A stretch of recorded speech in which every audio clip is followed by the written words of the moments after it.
This is yet another video on financial planning for beginners. In today's video, I am going to talk about the child education. All the things that you need to know, how you have to proceed with planning for your child's education. What are the care that you should take? What are the things you should avoid? What are the priorities you shouldn't neglect? Everything I am going to discuss in this video. This is NRI Money Clinic and I am Dr. Chandrakant Bhatt, investment consultant and a financial planner.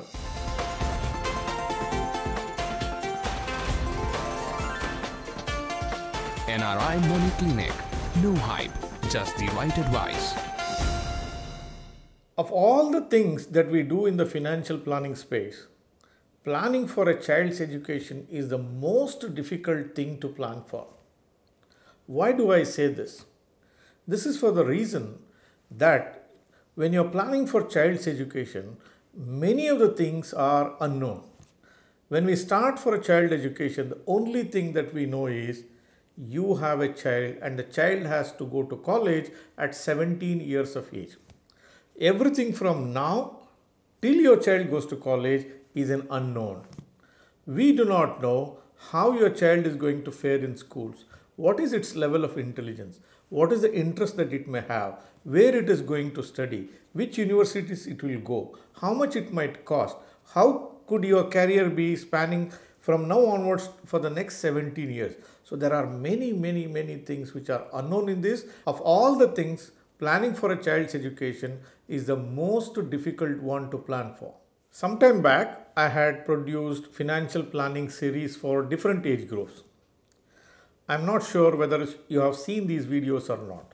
There are two videos, one for the age band 25 to 35 and there is another video for age band 35 to 45 years.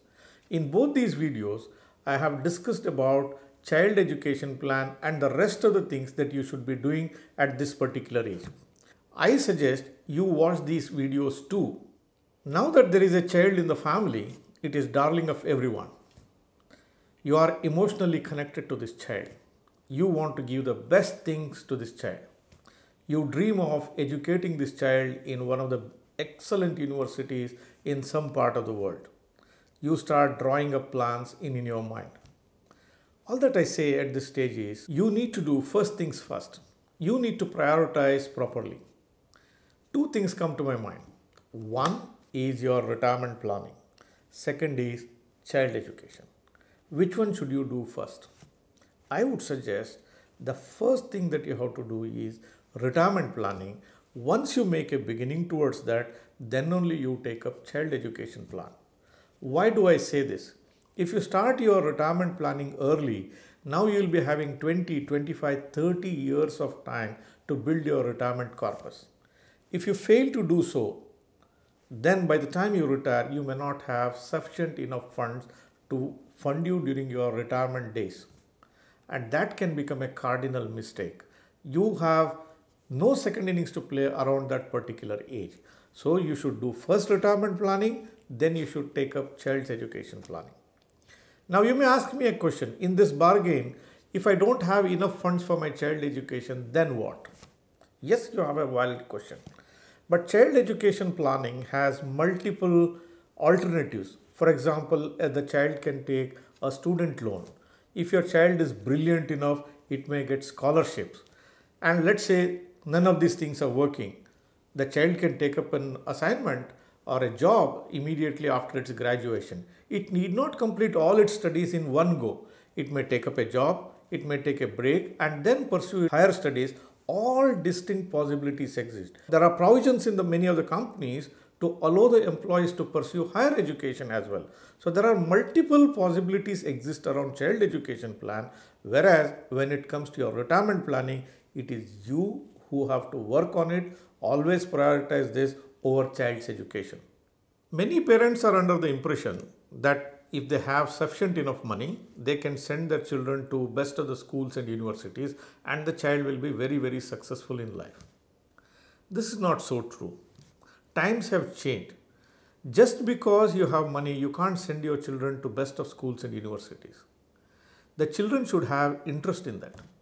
If you take the cross section of the society, every child which is born cannot take the first rank. You can't measure the success of a child only by the ranks it is going to get. If one child is getting a rank, what about the rest of the 99? Do you mean to say that these children will fail in life? Obviously not. See, a child which has got first rank has got rank in that particular subject. The rest of the 99 children will excel in some other field. There was a time when parents used to think that if their children become doctors or engineers, they'll be very successful in life. Those days are behind us now. Today you have a career in each and every field.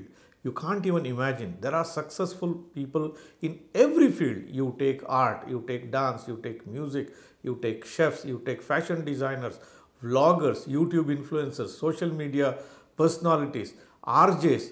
Everywhere people can find a career. All that as a parent that you have to do is find out which is the interest your child is having and try to channelize a child's energy into that subject where the child is finding interest in.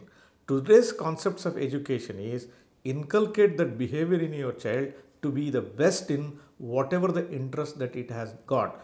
Don't push a child into a particular education system or a particular course.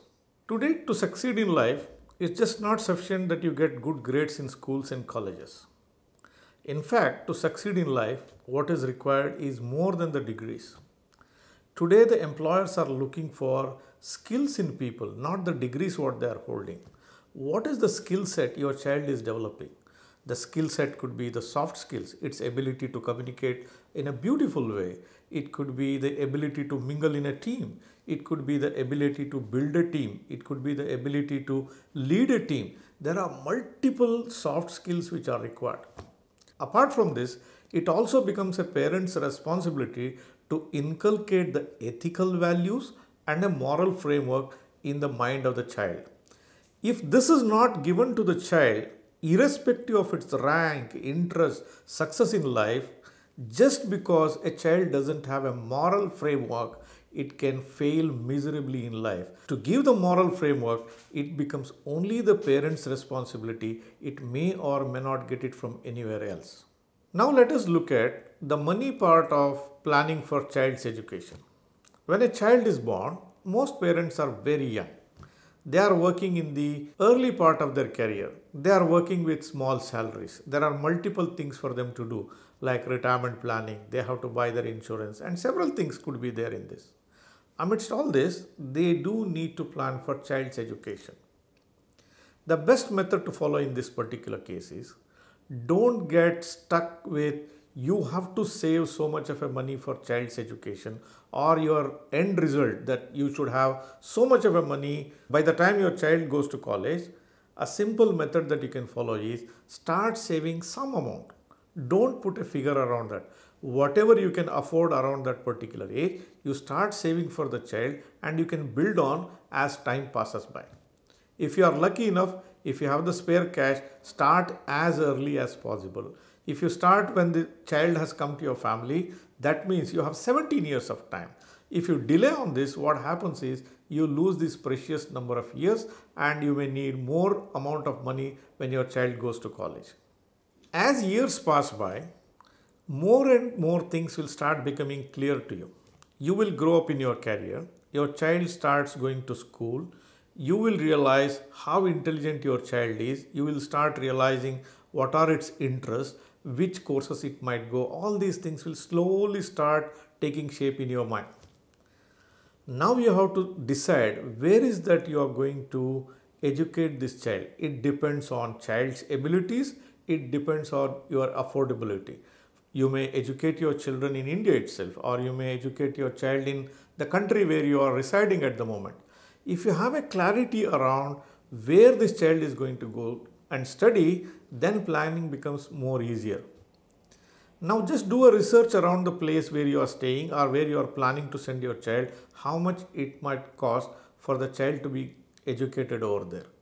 Then you see, is it possible from the circumstances that you are in, can you afford this or not? If you can afford, start planning for saving for this, get hold of the financial planner and look for plans and then start saving for the child's education. If you cannot afford that stage, but if your child is still brilliant enough to pursue that course, don't worry, there are multiple options that exist in front of the child when the child reaches that particular age. Now we have decided to save some money and pull it and use it for child's education when the child goes to college. I suggest when you are joining some plans for child education, get into the plans which can give you guaranteed returns.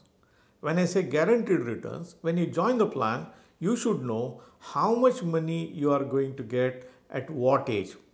The more the clarity which is there in the beginning, it is better for you. Why do I say this? The reason is very simple. When your child goes to college at 17 years of age, you need money to educate your child. Now tomorrow if this plan did not work out, or if you expose this money to undue risk, and if the stock markets have collapsed around that particular time, you can't tell your child, look, I am not ready with this money now, so you please go to college 2 years later. That possibility does not exist with you. You should be ready with your money. So it is best that you use this guaranteed plan so that you know at what age of the child how much money will be at your disposal. It's okay even if you use your bank fixed deposits, or if you use an FCNR deposit, or if you use a recurring deposit. Anything is fine as long as you are certain that this money is safe and it is growing at whatever the rate the bank rates are coming in. That's perfectly fine. Use the guaranteed return products. When you look out for different plans for education purpose, be it in India or beyond India, you will see many plans. I can tell you with reasonable certainty, none of these plans really are working fine. There used to be a time these were great products. They used to work the way they were being projected. But today, it is fair enough to say none of these products which are available in the market are working in your favor. People will come, they tell you that they'll show you an illustration that this plan will make 8%, 10% return in dollar terms, and you subscribe to these plans. But unfortunately, none of these things will happen. I don't like to name any company or any product here, nor I would like to say that these products are bad or the companies are bad. The problem is we are in a different world today. Earlier, there used to be a lot of growth which was happening around the world. Today, the growth is extremely anemic. We had an interest rates of 4%, 5%, 10% before. Today, the interest rates are closer to zero. There is currency wars which are happening between the countries. There is printing of money everywhere. So it's no more a natural world. So it's an artificial world. So what happens to the stock market around this artificial settings that we have, we never know. But you need to send your child to education at 17 years of age. Let us not get into all these kinds of a product and feel sorry at a later point of time. Dear viewers, if you are having young children and want help in planning for your child's education, the money part of it, I can help. I have shown my contact number here on the screen. You could be in any part of the world. If you need a professional help to set up a plans for child's education, you can reach out to me on WhatsApp on the number shown here. Feel free to contact me anytime. Dear viewers, if you think the topic that I discussed was useful to you, give me a thumbs up. If you are watching this program for the first time, or if you are yet to subscribe for this channel, please press the subscribe button and press the bell icon. Don't forget to share this video with your near and dear ones. Thank you very much for watching this episode on NRI Money Clinic. I will be back with you with one another topic and one another video very soon. Press the bell icon for more details and subscribe our channel.